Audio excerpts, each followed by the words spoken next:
You are listening to OffPlanet Radio at offplanetradio.net and offplanetradio.com.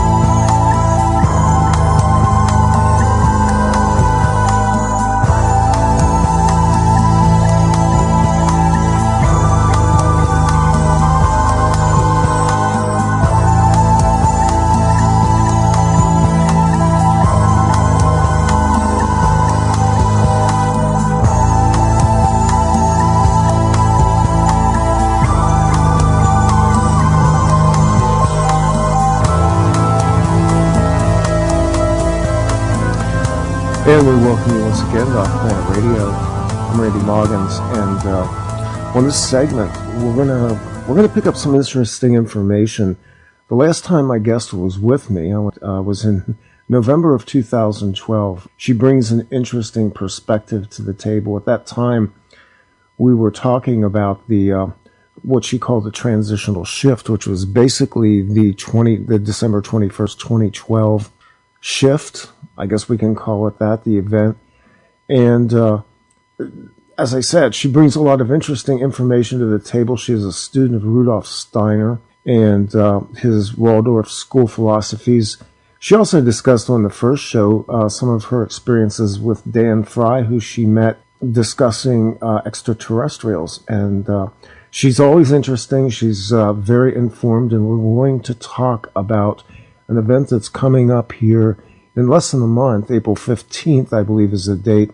And the event is an astronomical, astrological, astro-spiritual event called the Cardinal Cross. And I want to welcome to OffPlanet Radio once again, Kristen Ann. Welcome. Thanks very much. It's nice to be back, Randy. It's wonderful to have you back on. You emailed me several weeks ago, and you were very excited about some things you had been learning, I guess, at the beginning of the new year. And part of what you were very excited to talk about is what is called the Great Cardinal Cross. So you attended a lecture, and that lecture was on a topic called Astrosophy, which is a new term to me as well. So give us a little bit of background on your own involvement with Astrosophy and Rudolf Steiner, and what is the Great Cardinal Cross? Okay. I learned about Rudolf Steiner back in 1972 or 3. I was always interested to know the deeper meanings behind everything. I was always very inquisitive, and throughout the 60s, had my own little private library of deeper spiritual and metaphysical books, and it was hard to find them back then, but I had books by Edgar Cayce, Jean Dixon, the different astrologers and psychics available back then. But then I found out about Rudolf Steiner. And Steiner was born in the late 1800s. I think maybe 1865. He died. Sounds right, yeah. He died in 1925. And he was the most clairvoyant, prophetic, amazing person I have ever come across or heard of. He could see into the ancient past and into the future. He could see all the different levels and planes of beings. Our history classes included the ancient history of the universe and how the Earth actually went through evolution also as different planets before it became Earth. It's a 7-stage evolution, and we as Earth are actually on the 4th, the central planetary phase. And he just knew everything. One of our science courses was on all the elemental beings, the fire elementals, the earth elementals, air and water.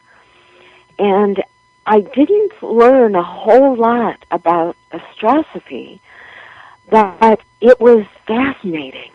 And what I wanted to speak with you about was an Astrosophy lecture that I went to in November. But I'll start out just explaining a little bit about the three terms: astronomy, which we know, astrology, and how Astrosophy differs from them. Astronomy, as we know, is the naming of all the planets and stars. Astrology is the study of the interrelationship between stars and human beings. And human beings turn to astrology for specific questions about relationships, places to live, etc., and the meanings in their lives. Astrosophy is something that grew out of Rudolf Steiner's spiritual science, which he called anthroposophy. Astrosophy is taking astrology deeper into the life of the soul of the human being and relating it to deep wisdom. And Sophia, which is at the end of Astrosophy, means the living divine wisdom. So Astrosophy is more taking astrology into the meaning and the context of the soul's journey through time and space and their destiny. The Astrosophy lecture that I went to in November was so fascinating because she spoke about the Grand Cardinal Cross, which is a configuration in the heavens between 4 astrology signs.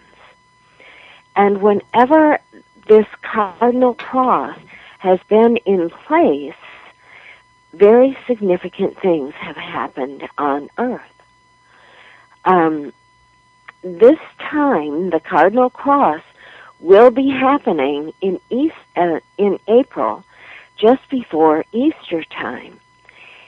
And it will be between the signs of Aries and Cancer, Libra, and Capricorn.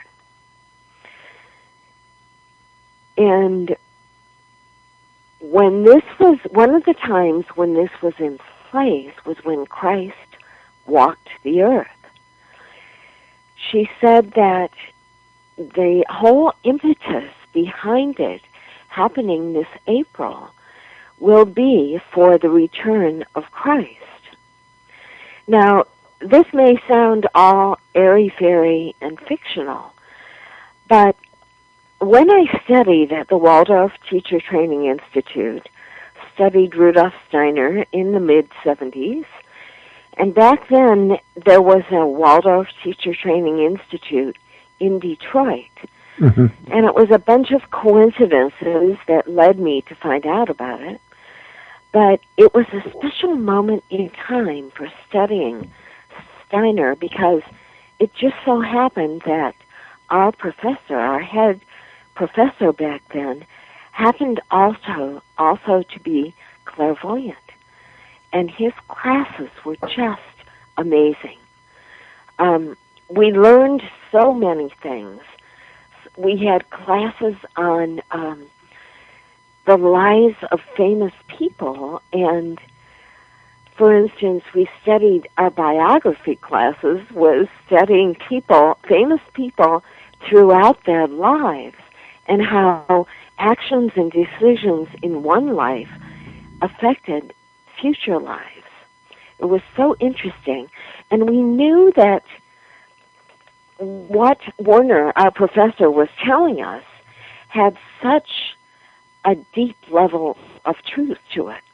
And in one particular class, he said, he looked at us all, and he had these really deep, intense eyes, like I have never seen from anyone. He said, Christ is returning in your lifetime. And the way he said it, we knew that he wouldn't be around. But, so when you talk about the return of Christ, it may sound, fictional, except that I know that what Werner was telling us had a very deep level of truth to it. So when I went to this lecture, Astrosophy lecture in November, and she talked about the Great Cardinal Cross and how whenever this has happened on Earth, very significant things have happened on Earth. Whenever this formation has been in place in the heavens, very significant things have happened on Earth. What is just let me butt in here a minute. What is the cycle of the Great Cardinal Cross? Is this the cycle now that follows the last cycle being the time when as far as I know, the last time this particular Cardinal Cross has happened was in 1910. Okay. And that's a pretty significant historical period as well. Right. I don't know what all happened in conjunction with it and exactly what month it took place in, but she did say that very significant things happen whenever this is in place. And intriguing thing about it happening this time is even more intense than other times that this has taken place. It's going to be more intensified this time by a full lunar eclipse, a full moon eclipse also happening on April 15th. So it's just good for people to be aware of this, to watch what's happening on a world scale. We don't know what's going to play out, or if this is just going to be the beginning of a greater cycle of things happening behind the scenes. But it's a good thing for people to be aware of, to be receptive of whatever sort of changes happen then. I can't help but sense that since the last time we talked, which was in November of 2012, and of course we crossed over on December 21st, and I don't know what your take on it is.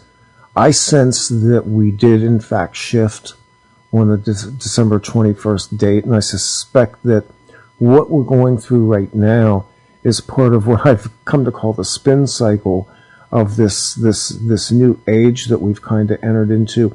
Do you have a sense as well that this is just going to be a rapid succession of events leading up to the culmination of something pretty spectacular on the planet?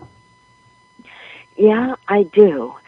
And I emailed some people about this Cardinal Cross, and someone emailed me back, and she was a lot more familiar with astronomy and astrology than I am. And she said that there are a lot of people who have been watching astronomical formations. And over the past several years, especially like the past 10 years, there have been increasingly significant formations have been happening at increasingly more rapid intervals. And they, in fact, have been calling it, a lot of people have been calling it the Great Countdown to something big. And they don't know what it is. But I feel like this is going to be a very significant year and a significant spring. Very interesting fact to it. I was just, when you said 1910, I wanted to check something. 1910 was the year that we passed through the tail of Halley's Comet, which was actually considered to be a rather significant event at the turn of the century. People were, at that time, going back in history, and I remember my grandparents relating this to me, that was a big deal. There were people that were very fearful about this passing through of this comet. Oh, interesting. does the information say what month it was? What time of year? Yes, it actually does. It was April 20th. Oh my gosh. Same date. Easter is April 20th. This formation will happen around the 15th, right before Easter. That is really interesting. Yeah, and if you go back and look, and I remember, I'm pulling memories here from old research I did. There were a lot of events that occurred in the wake of Halley's Comet that were actually rather ominous and prophetic as well. And almost anybody can go out onto the internet and dig some of the stuff up, because I know there's some interesting facts on this. I just pulled this up because something intuition told me, look at this. And so it kind of sets up maybe a little bit of a historical precedent for what we're talking about as well. Yeah. What were the things, does it mention things that happened around that time? It doesn't specifically, because I'm just looking at the timeline on Wikipedia, but you actually had, that year, you had a change in the royalty of Great Britain. And like I said, Halley's Comet was very ominous, and I remember people talking about this, people who remember it in that period of time. So, there's an interesting research project for one of the listeners out there. Go out and take a look at what happened in 1910 around the time of the Passover of Halley's Comet. That's so interesting that it happened on April 20th, too. So we're kind of, in a sense, dovetailing off of the 2012 thing. And again, a lot of people felt that was a sham, that nothing happened. Other people, and I think a lot of spiritually sensitive people felt that, in fact, the event was a transition on a galactic level, and that most people, the average person was, were so inculcated with fear and doom and gloom that when the world didn't blow up or something didn't go horribly wrong, people's sensitivities were kind of stunted by that. But I think spiritually sensitive people know that something shifted at that point. I have a number of people, and I've interviewed them, who have told me that the same thing. I felt it. I think a lot of people had a sense that something profound had actually begun at that point. Right. For sensitive people, you can feel changes more than others. And I remember one significant and very intriguing thing that Warner said was that very, very significant changes are going to be happening in our lifetime. And just to keep the planet together and humanity alive, the hierarchy would be streaming energy toward Earth. He explained to us in our Astrosophy class that all the planets and everything in the universe, that there are many different dimensions or planes to everything. Mm-hmm. That all the planets on different dimensions are lush and green. They only appear to us in our lower physical dimension as lifeless and dead, mm-hmm. but they are lush and green. And he said that on a different dimension of the sun is where the hierarchy for this solar system and Earth lives. This would be kind of like the concept of the central sun.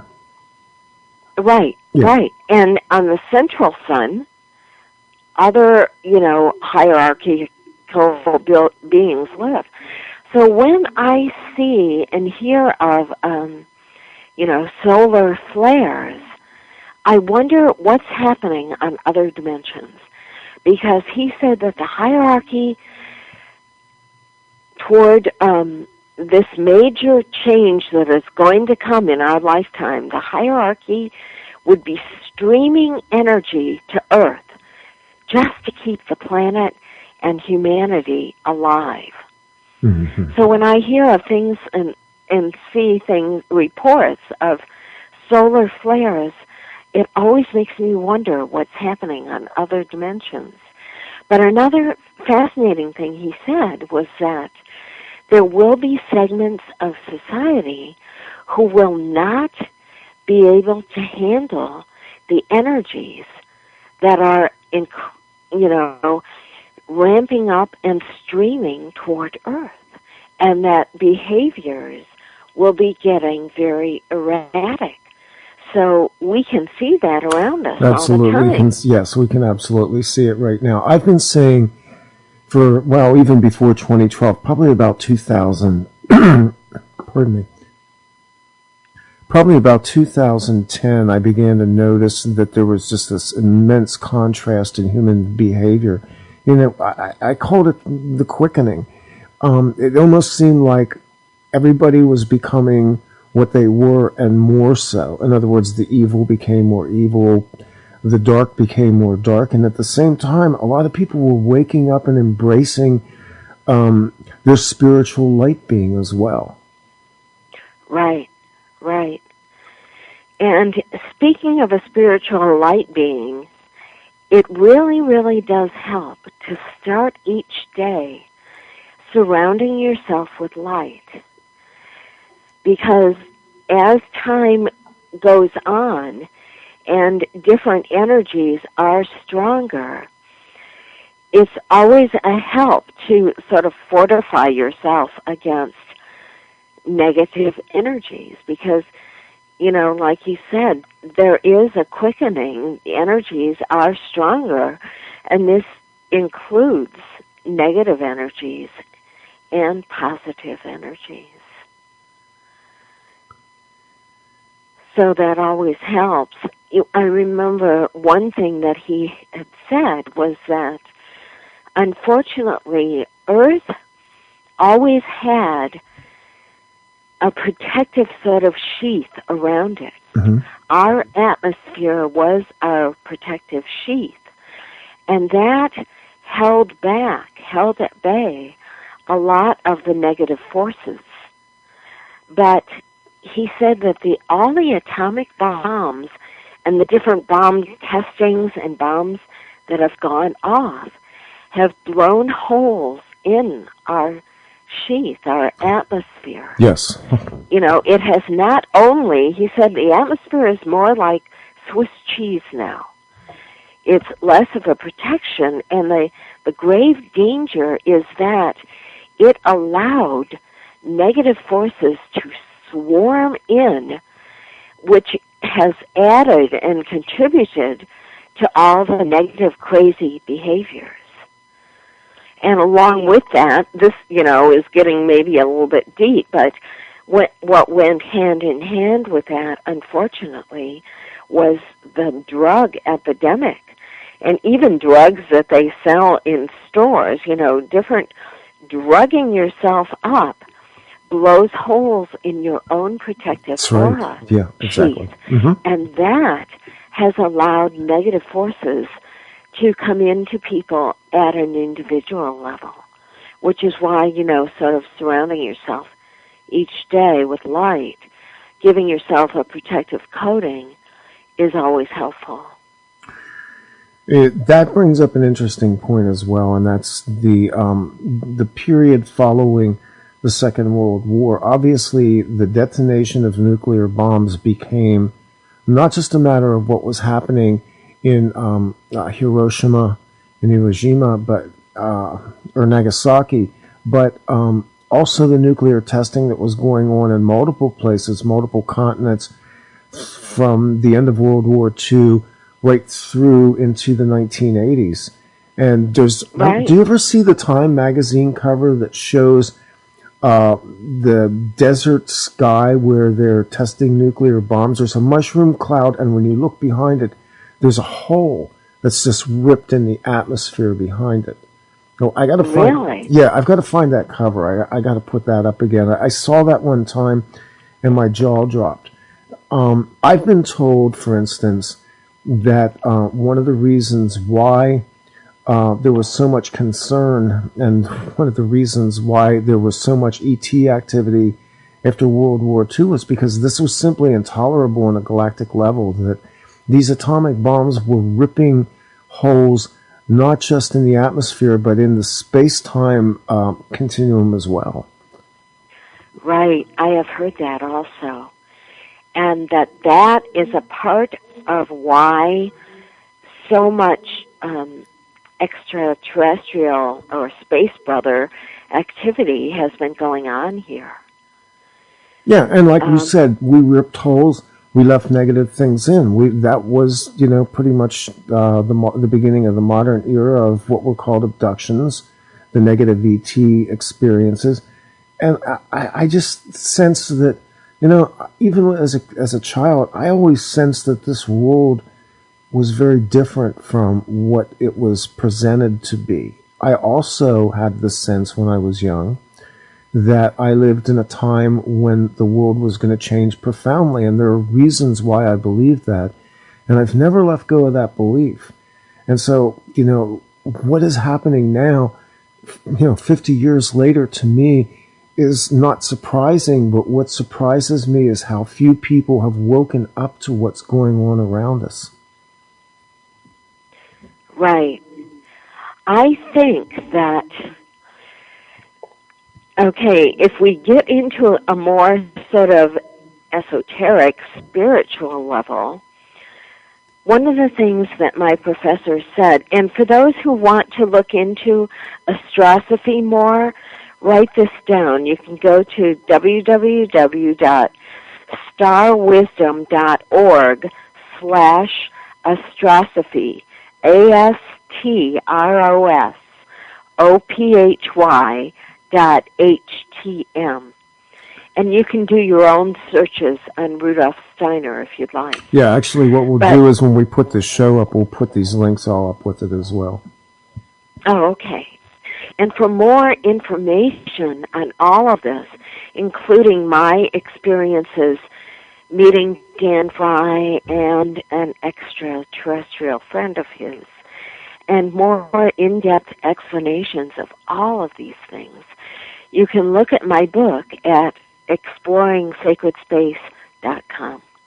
And I'll take a few dollars off and even sign them for you if you'd like. But one thing that my professor said was that especially since Hitler and World War II, things have gotten much more dangerous. Much more negative forces have streamed into Earth than was ever in the plan or destiny of Earth, like you said. And a meeting was, now this may sound a little bit hard to understand, and it was really kind of mind-blowing to us as 20-year-old kids back in 1974. He said the hierarchy held a meeting on a different plane to discuss whether Christ would, with all these changes, would need to return in a physical body. Prior to this meeting, and it was held at the full moon of June of 1949, prior to this meeting, and, up through the time that Steiner died, and he reported that it was always thought that Christ's return would be in the etheric plane, that he would not come down into a That's physical always been body. my concept as well, yeah. Right. And so even all, or mostly all, the anthroposophists that you speak to now fully understand it as Steiner had given it, up until the time he died in 1925. But things have changed since then. And Werner spoke of this meeting that the hierarchy held in June of 1949. And they discussed whether or not it would be necessary, because of these, this stronger influx of negative forces, whether it would be necessary for Christ to return in a physical body. And it was decided, yes, that it would be necessary. And as contrary as this sounds, for a member of the hierarchy or a master to come down to this low physical level in a physical body is very, very dangerous, because they are more at the mercy of negative forces, which try every way they can to create accidents and illnesses and despair and put everything in their way to destroy their life and destroy their mission. But at that time, at that meeting, when it was decided that Christ would return in a physical body, and Werner said it will be in our lifetimes, 40 teachers made the choice, the sacrifice, also to incarnate into physical bodies at this time.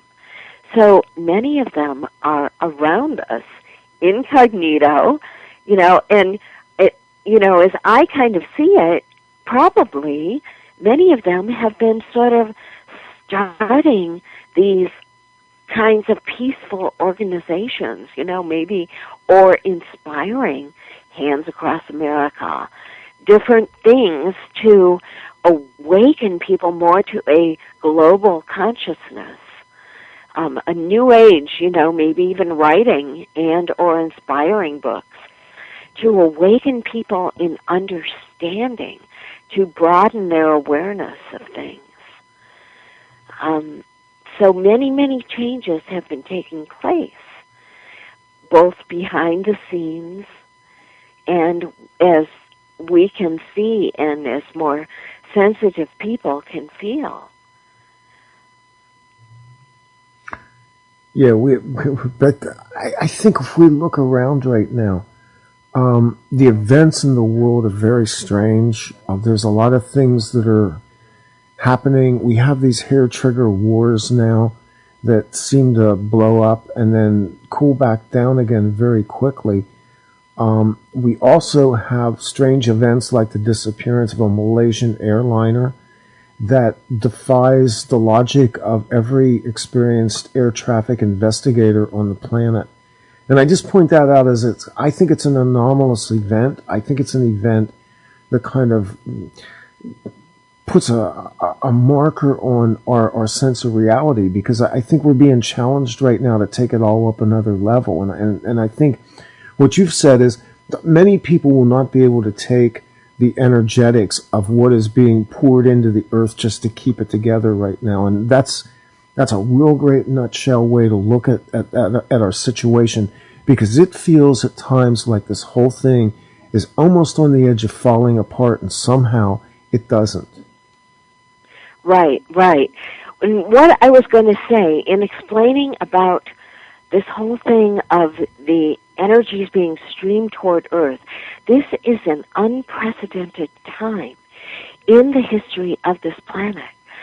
So that he also explained that any prophecies made before that meeting, before June of 1949, were off either in their timing or off altogether. So the Mayan prophecy of December of 2012, it may have been seen to be a major shift. But because of these energies streaming toward Earth, and because of these masters who are incognito living among us, the destiny and the working out of Earth every day of life here is very, very different than what destiny would have been. So who knows what would have been December 21st of 2012. It may have been a different kind of a shift, but I am sensing that things are being increasingly moderated to remain as normal as they can, while shifts and changes are happening on different levels around us. You know, the thought of masters living incognito among us gives a whole different meaning to the Bible saying, be careful, take care to entertain strangers, for you know not when you may be entertaining angels unawares. Yes. You know, there are just so many things happening now on different levels. And it's good to be aware of these things, to be made aware of the many different dimensions of things happening right now. So, in terms of the return of Christ, and even if he's coming back, well, how to really address that, it won't be a literal physical return of Jesus the way I think most mainstream Christians understand it. In other words, there isn't this gigantic train wreck that he's going to come back and you know, I've read the book of Revelation repeatedly. I've studied it. I've taught it. I've done radio shows on it. The closer we bump up against this current timeline, I have the sense that there's a lot of symbolism, a lot of metaphor there. But you just said something that was real interesting. If what you're telling me is true, and that that meeting in 1949 sort of placed everything that came before it sort of off to the side, that means that the prophecies of Edgar Cayce, the prophecies of Nostradamus, the book of Revelation have been altered somehow. Is there an alteration? Everything has been altered somewhat. Is this another timeline? Either more, it could be. I don't really know.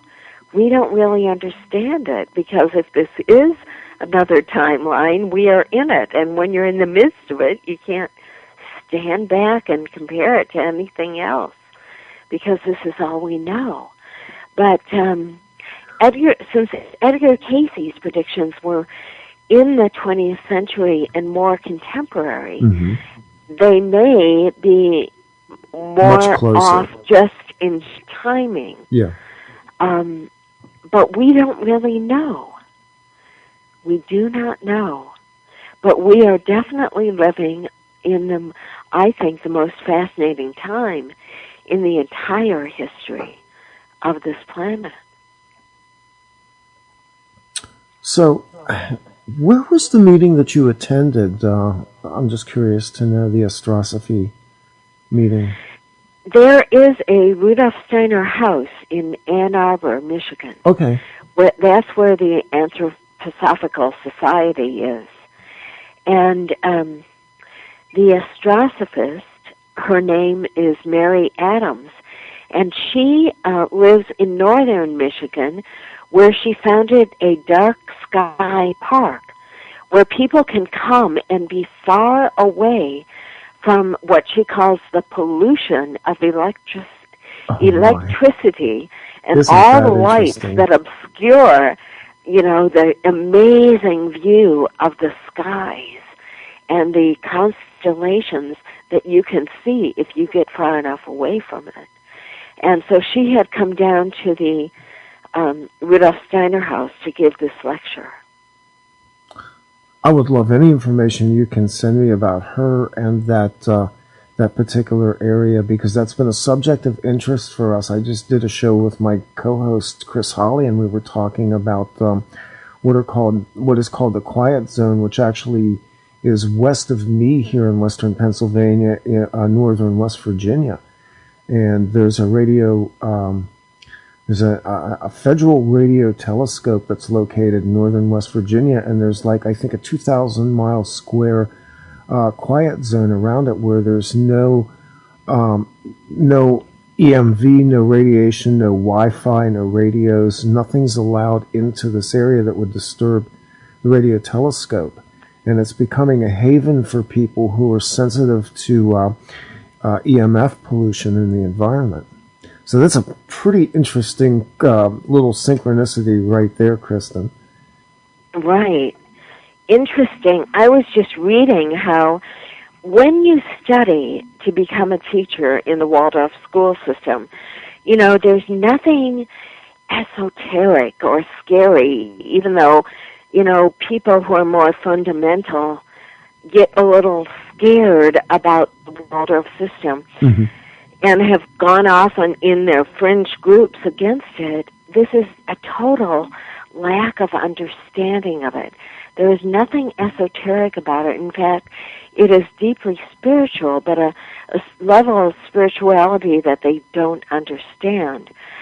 But on this more sensitive level, we are discouraged as Waldorf teacher from using electrical lights, or we are encouraged not to use electric lighting as much as we can, because electric light, I'm just reading from my notes here, electric light is actually harmful to human beings on a subtle level. It represses melatonin and can result in sleep disorders, among other disorders.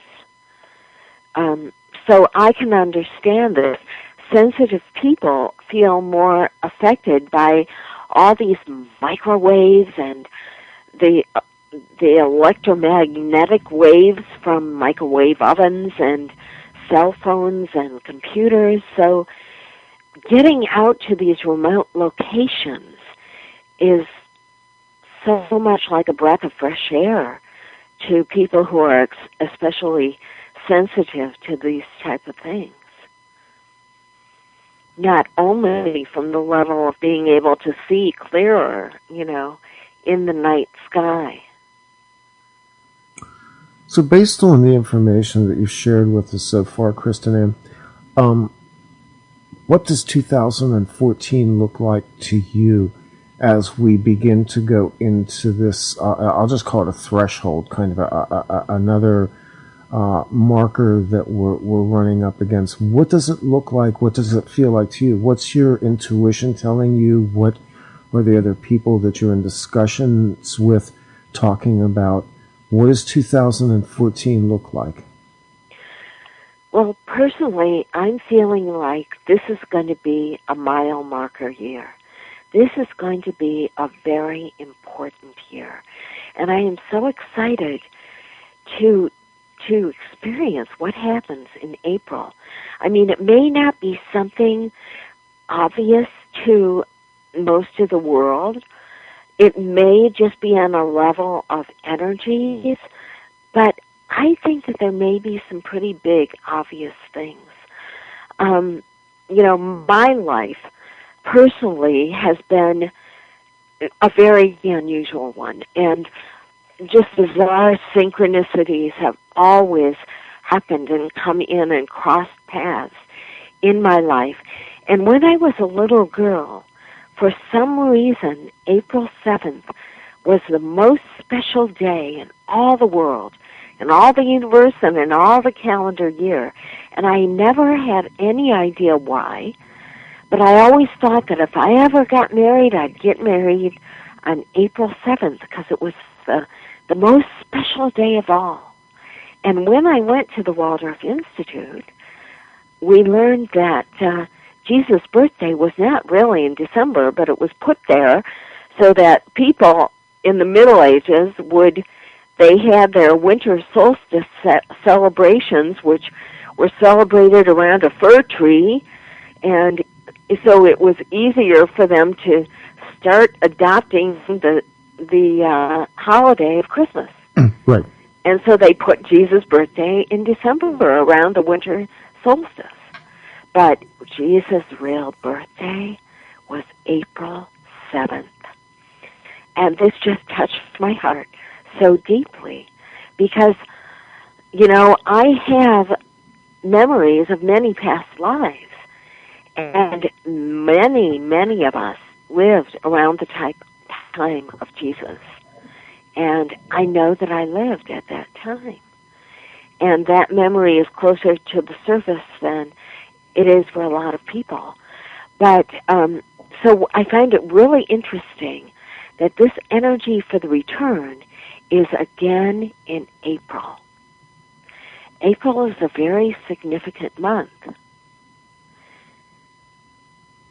I think it is the beginning, actually, of the Hebrew calendar. Yes, it is. Yeah. And that's interesting in itself, too, because years ago I studied the Hebrew calendar and the feasts, and I was appalled to see how Christmas and even the present-day Easter holiday, although it's very close because it's been observed lunar in terms of a lunar observation, but we drifted away from all this, and you know, we're now in that period again. Do you tend to follow the demarcation of the lunar calendar in terms of certain observances as well? I don't follow it really closely, but I do take note of when the full moon is. And by the way, the full moons of April, May, and June are considered sacred to Tibetans and Buddhists. And if you meditate during those full moons, it is believed that the hierarchy will bestow blessings at that time. And the hierarchy comes closest to humanity during those full moons. It's very interesting. The Wesak full moon especially is the most sacred, and that is traditionally the full moon of May. What was that moon again that you just mentioned? The Wesak festival is a festival devoted to Buddha. Okay. And one deeply spiritual thing that was mentioned by my professor is that Buddha and Jesus were actually very good friends on different planes. I've heard that too. All of these great masters who have come throughout the ages have been friends on different planes and have all been working to awaken humanity on different levels. So it looks like we drift into an interesting time. When I was looking at this website, starwisdom.org, which is a website that goes deeply into astrosophy, and I think you sent me the link to this website, came across this verse that Rudolf Steiner had coined. It's attributed to him, and it says that it's kind of exaggerated, but it starts out with, "The stars once spoke to humanity. It is world destiny that they are silent now. To be aware of that silence can bring pain to earthly humanity." How do you feel about the idea that we lost our ability to discern the heavens? I mean, this is even in the scriptures. Jesus even talked about discerning the signs of times. Is this a tragic loss, and are we reawakening in some way back to being more guided and receiving wisdom from the planetary bodies, from the galactic bodies? This very quote was written on a chalkboard at the front of the room when we walked into this lecture. The stars once spoke to man, and she explained that in Egyptian and Babylonian times, it was made more clear, human beings were more susceptible to direct inspiration, and they knew these things. And it is destiny now that they are silent. It is human destiny that we are in this place where we are. In a way, you can see it as a tragedy, but it is our destiny to work our way, to struggle our way, to once again reach a level of awakening and sensitivity where we can understand directly more this inspiration and, all the meaning, the deeper meaning of things. It is our destiny to struggle now to understand these and to be at this point. We're right where we are destined to be, is what I'm meaning to say. In a way, it's a tragedy, but we're right where we're meant to be. And I feel confident. I have always felt confident and optimistic that things are going to work out well in the end. I think this concept that's expressed in this poem, and I'll put this up with the show when I post it. It's almost sad. I mean, I read this and I felt actually kind of sad about it.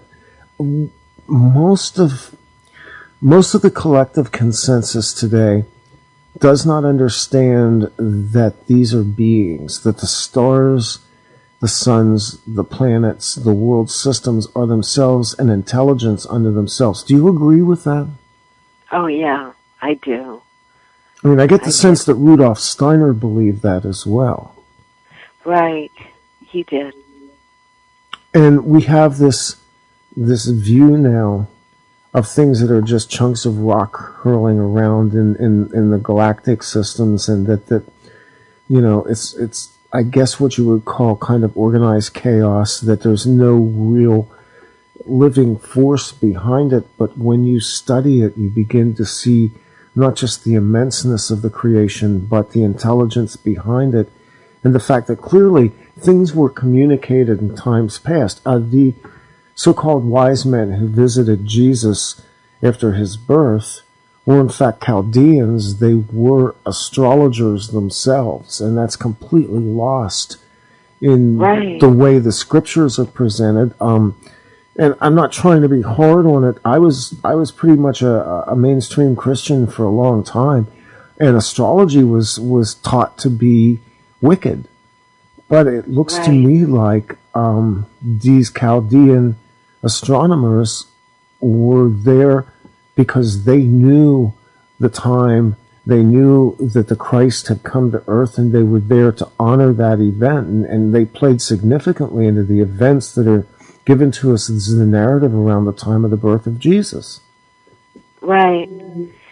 It has always been my sense, and this is just me, but I have always felt that time and that place where Jesus was born among Mideastern people was carefully chosen to awaken people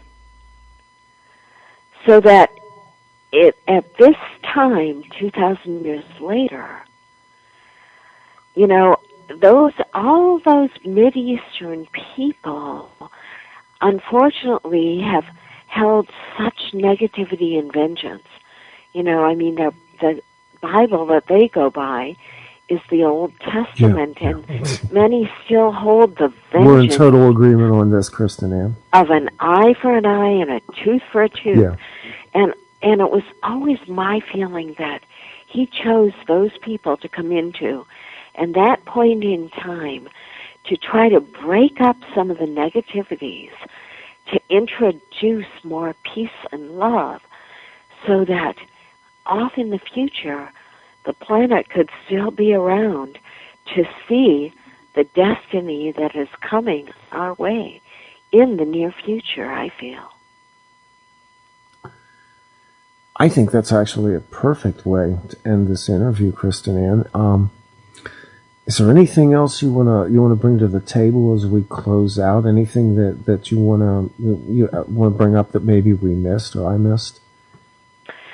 Well, I thank your listeners for listening, and I know that, Rudolf Steiner is a strong topic, and I wrote a lot and explained a lot more than could be explained in this hour in my book.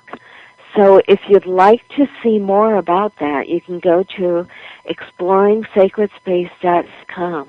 And you can even click the upper left to get all the chapter titles and click on the clickable ones to see the illustrations in color, if you'd like.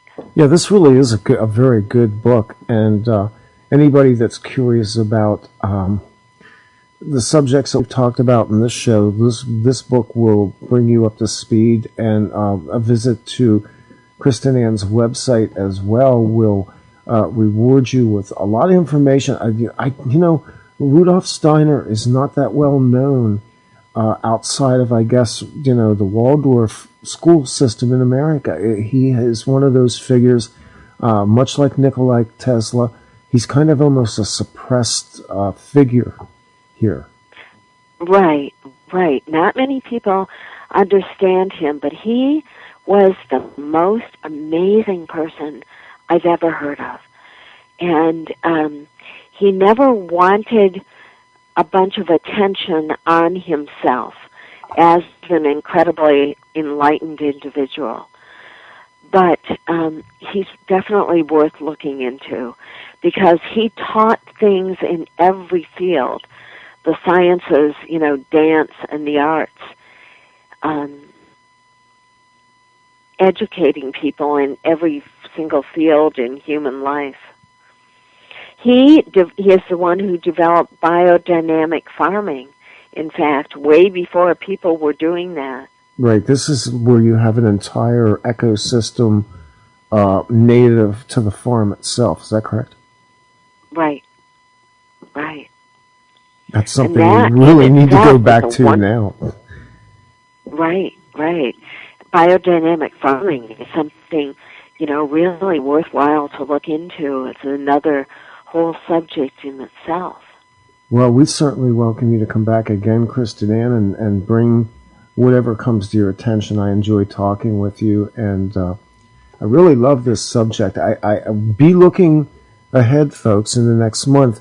Is it April 15th, the date we're looking at for this event, or is it in that general area? Do you know what the exact... In that area, as I understand it, it was April 15th, and the full lunar eclipse is happening also on that very day. Okay. And then Easter, I believe, is the 20th, so keep your eyes open for things that happen in April. Yeah, absolutely. Eyes open, heads up. We're in some very interesting times, and I want to thank you, my guest, Kristen Ann, for coming on today to talk about all the things that I think will open up some interesting conversations.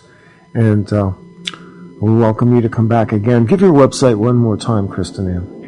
It's ExploringSacredSpace.com. Excellent. Thank you so much. I'm Randy Maugans. This is all... Oh, yeah, go ahead. Oh, I was just going to say it's been nice talking with you, Randy. It's been wonderful talking with you again, too. Yeah, this is OffPlanet Radio. I'm Randy Maugans. The truth is out there. It's inside you. We'll see you again for another show very soon. Awake to the sight of Sunday afternoon, result of a time spent gazing at the sky, with crimson shadows falling across the floor, light rising from whence it came to rest.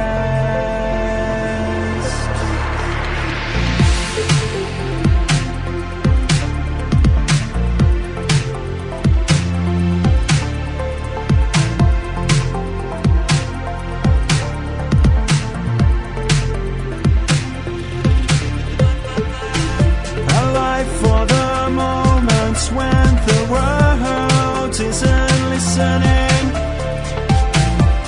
stay or go.